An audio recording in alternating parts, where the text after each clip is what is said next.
Blessed love and blessed day. Oh, boxing world, boxing nation, fighting world, fighting nation. It's Coach Fight and this is real life boxing. I'm still in the gym. My young killer over there, young King Aaron. I'm trying to get the blur. Trying to get the blur off the screen. Don't worry about it. Oh, and I'm here with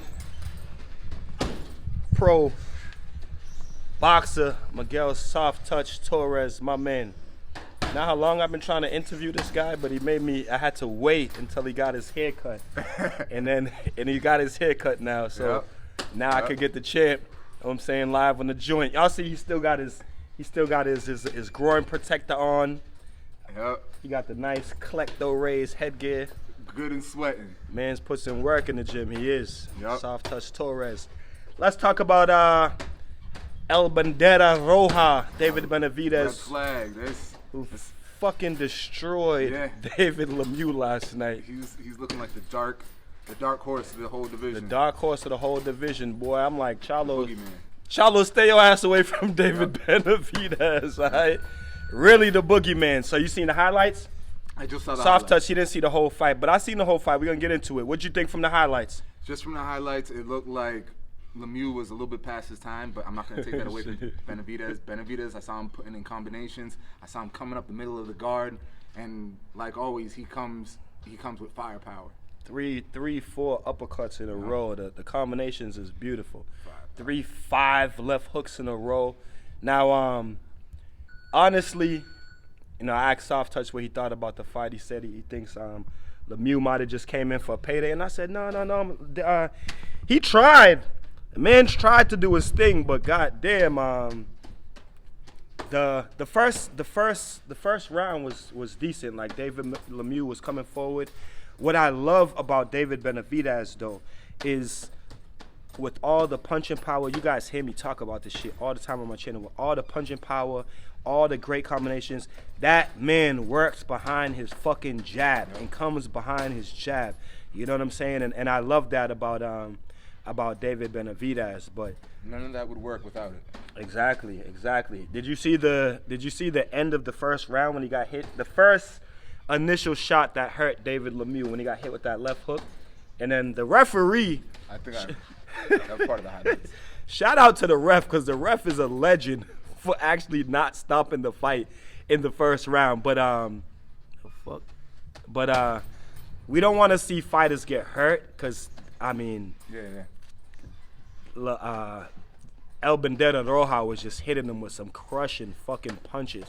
But in that series of punches in the first round, when the ref should have stopped the fight, he damn near knocked out David Lemieux like 3 times in that series of punches. So I'm like, yo, why is the ref not stopping the fight? Do you think it should have been stopped in the first? Hell yeah, it should have been stopped in the first. Any other ref? First of all, the fight with Jorge Cota and the other Cuban before that ref was looking for a reason to stop that fight. He was ready to jump in there. He came and told Cota, if you don't show me something, I'm stopping the fight, which I thought was really weird because Cota hadn't even been dropped or hurt the fight. He was actually doing good, so I thought that it was weird. I think they just wanted to keep the Cubans' knockout streak going, but yeah, I feel like the fight should have definitely been stopped in the first round. It went to what, 4? 3. He stopped him in 3. Oof. And then the knockdown, he sent David Lemieux. I like the way they fixed the ropes now. They put them like closer together so fighters can't go outside of the ring.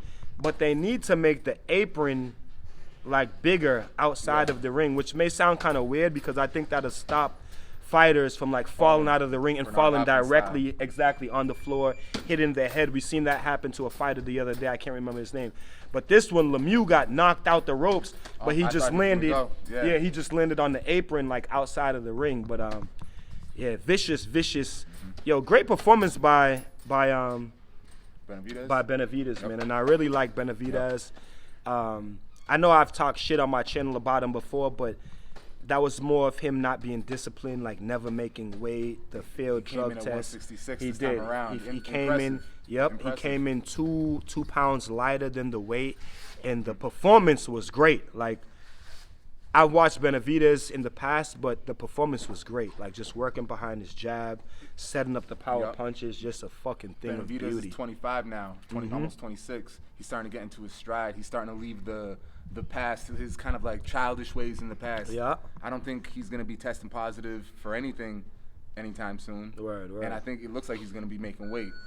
Right. Because those 2 ways of losing your belt, that's not. Suck. Yeah, that's not Suck. But this is the right path to get back to, if he wants to see the money fights, that's a beautiful step forward. He wants to see the Canelo fights. The man got to stay disciplined, take his training, more serious. But really like what we seen from David Benavidez last night, man. And I would have liked to see Lemieux throw in between Benavidez's punches. Yeah. Really hard to do that, though, with the hand speed of David Benavidez. The hand speed is very impressive. And he's not just throwing like someone would throw a fast combination like that. It's not pity-pat punches, man. This dude is throwing. Hard. Yeah. That said, it seems like he gets lost in his combos, and it looks like he's susceptible to being caught. With just a well-timed. Yep. And I think those are the problems. Those are the things that we see with other fighters as he steps up in competition, like maybe a Caleb Plant, like Jamal Charlo, like Canelo Alvarez. Because, it's just David Benavidez, the red flag, the boogeyman. But, we know the things that he does right. So I'm glad that Soft Touch Miguel, that he brought this up, because he is accessible to being countered. I see an overhand right. If somebody times that correctly. Yeah. Just like anybody's susceptible to that. Yep. Absolutely. With the right timing, with the right boxing IQ. You know what I mean? Looks like we got some good fights coming up. Another thing I noticed now, this is in his past fights against Ellis, not necessarily against Lemieux, but he'll go to high guard, and it's almost exclusively high guard. Mm-hmm. And we the blueprint on high guard is well documented. Right. Yeah. Shout out to the Ellises, Rashidi Ellis, and what's his brother's name that fought Ronald Ellis? Ronald Ellis. Shout out to Rashidi Ellis and Ronald Ellis, man. About that. No, it is. Hometown boys, man. Yep, Massachusetts, man. Yep. Shout out to them boys, man. But Soft Touch, thank you very much. When's your next fight, Soft Touch? I want to shoot for June. Let's go.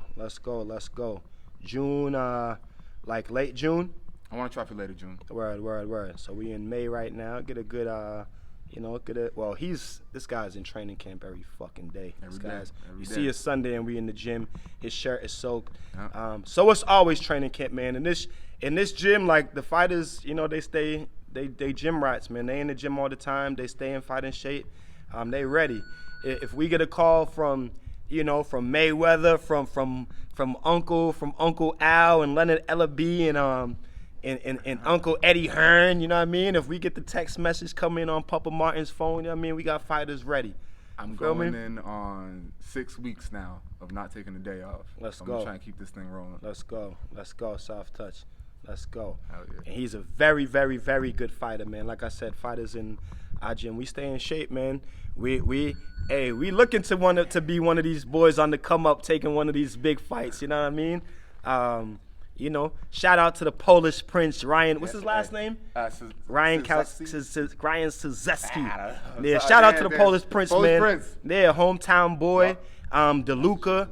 Y'all already know Boo Boo Demetrius Anjard, 45 minutes away in Providence, man. Shout out to all them boys, man.